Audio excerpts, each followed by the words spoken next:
তো গাইস, আসসালামু আলাইকুম। সকলে কেমন আছো? আশা করি সবাই ভালো আছো। তো আমরা আমাদের বন্ধুর পেয়ারা বাগানে চলে এসেছি। জল ভরে দিয়েছে। হ্যাঁ, জল কখন বললি? আজ বেলা 2টার সময়। 2টোর সময় জল ভরে দিলি, তো আমরা নিয়ে আলি কেন? পেয়ারা খাবো বলে এসছি, তো আগে পেয়ারা খেতে দেবে না বলে এরকম অবস্থা। কিছু করার নাই গাইস। তো পাঁচরে ভুট্টার ভুই খাবা নাকি? আলি পেয়ারা তো হলো না, ভুট্টা খেয়ে চলো বাড়ি যেতে। ভুট্টা খাওয়া যাবে না, অনেকটা শক্ত হয়ে যেত। তো লোকের ভিড় ছেড়া যাবে না। তো দেখো বন্ধুরা, এরা হচ্ছে পৃথিবীর 1 নম্বর চালাক মাল।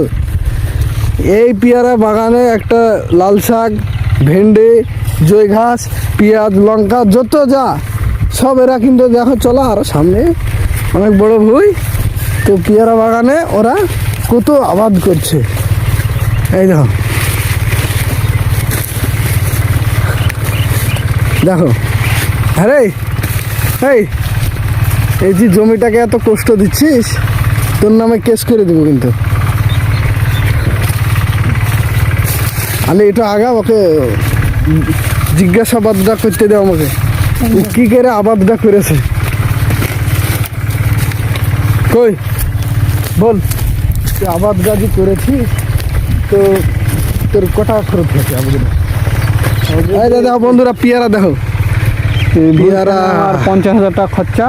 অনেক ফুল জলে এসেছে বন্ধুরা। ওর মুখে দাঁত ওর বেরিয়ে যাচ্ছে, এত হাসি আনন্দতে, এত লাভে লাভ। তো আমাদের লাভ হচ্ছে না, তুই কিছু বলে দে। হবে আমাকে ফলো করে আবাদ করলে, তোকে ফলো করে আবাদ করতে হবে। তো বন্ধুরা, এই ছেলেটাকে ফলো করে আবাদ করবে না। দেন বেগুন গাছ, দেন পেয়ারা গাছ, দেন ভুট্টা গাছ, ওদিকে আরও কিছু আছে।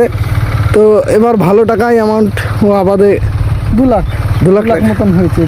বাহ, মিথ্যা কথা বলতে তো ঠুট হারছে না খালি। কিছু বলো তুমি। হ্যাঁ। তো বন্ধুরা, আমাদের তো আজকে হলো না, জল ভরে দিয়েছে।